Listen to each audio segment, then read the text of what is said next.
kami komika tampil stand up, Mas Septian sama murid-muridnya tampilin pantomim. Oh, di switch itu. Iya. Terus saya ke flashback langsung, entah kenapa pikir saya, tubuh saya itu langsung ke flashback sama waktu saya kecil. Orang-orang mungkin ketawa segala macam, yang saya rasain tuh beda gitu, kayak gimana ya?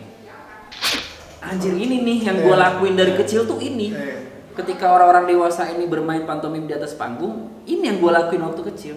Ketika gue sama ibu gue terpaut komunikasi tanpa verbal, itu kan pantomim.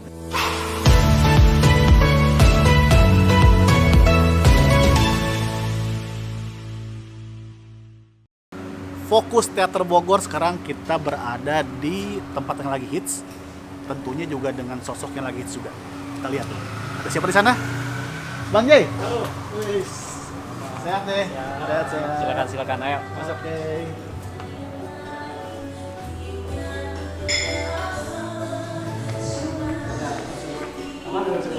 Bisa.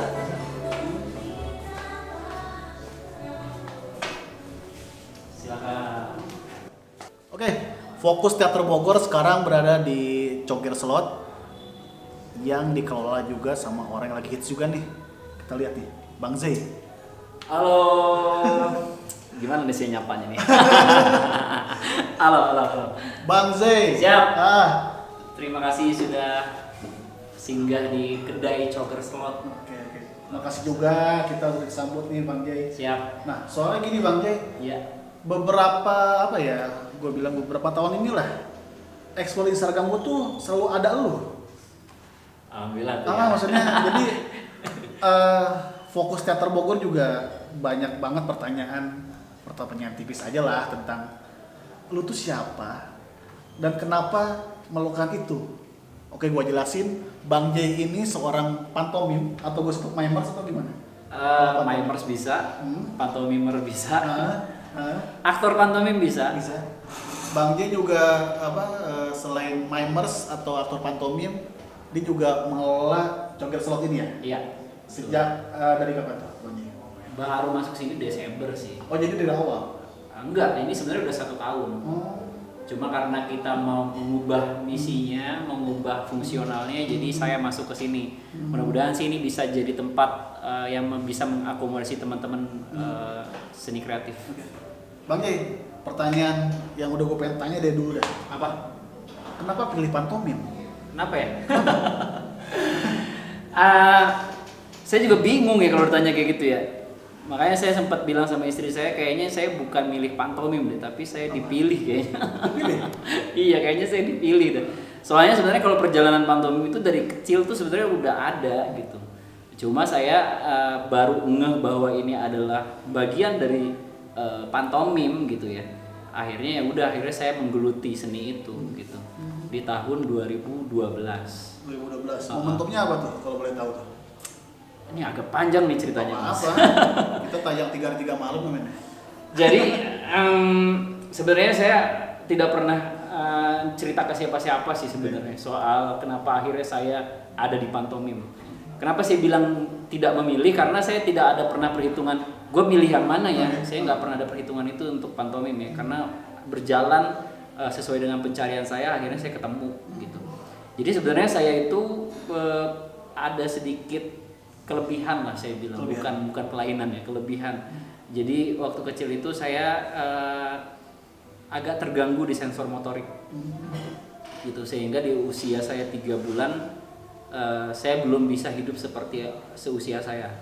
Saya hanya bisa lihat, dengar, dan merasakan sampai itu 3 tahun.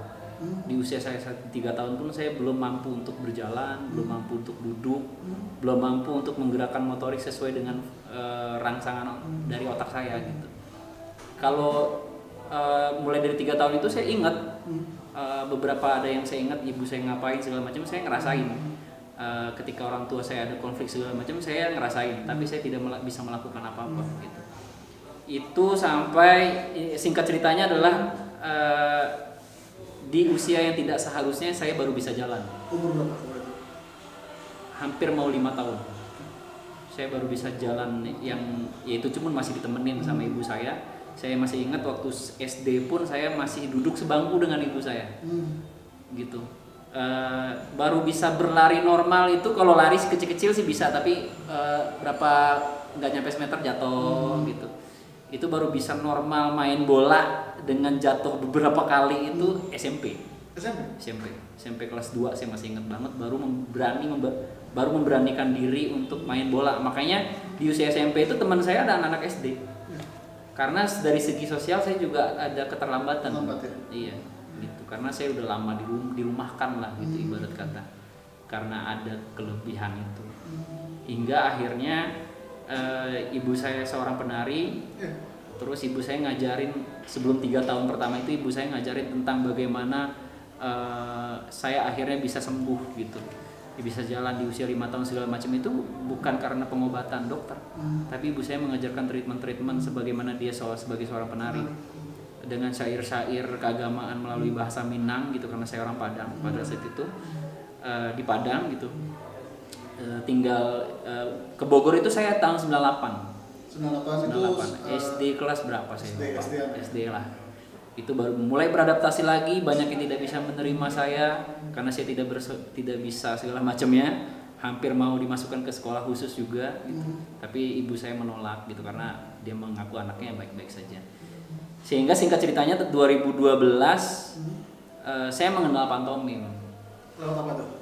Jadi awal mulanya saya karena ibarat kata nih si penyakit ini kelebihan ini itu menyebabkan dampak yang bertahap di setiap tahunnya, karena itu bersangkutan sama sensor motorik. Kalau orang pernah bilang alam bawah sadar gitu ya. Secara medis saya nggak begitu paham karena saya memang tidak pernah berobat ke medis. Pernah waktu itu kalau lagi kolaps akhirnya ke dokter saraf oper ke psikiater. Lebih ke saraf mungkin ya? Iya, tapi lebih ke ininya, saklarnya Mang. Oke. Saklar yang menghubungkan perintah dengan si saraf itu. Gitu, sehingga saya menemukan banyak frekuensi lah intinya. Yang gimana ya saya ngejelasin ke penonton ya. Intinya saya bisa menangkap beberapa frekuensi yang memang tidak seharusnya untuk saya. Itu yang membuat saya stres segala macam, tidak bisa hidup normal seperti orang-orang. Karena ini adalah sesuatu hal yang saya pikirkan tapi orang tidak tampak sama orang. Gitu. Pada saat itu ibu saya pun yang menemani saya waktu kecil akhirnya tidak juga mengkonfirmasi kebenarannya karena nggak kelihatan. Kalau waktu saya nggak jalan kan kelihatan. Kalau sekarang tuh nggak kelihatan tuh apa konflik batin dalam pikiran saya, karena saya bisa menerima berita informasi dari frekuensi lain. Kurang lebihnya seperti itu deh sampai saat ini pun. Tapi akhirnya kenal pantomim 2012 itu karena kesenian yang lain, stand up comedy waktu itu.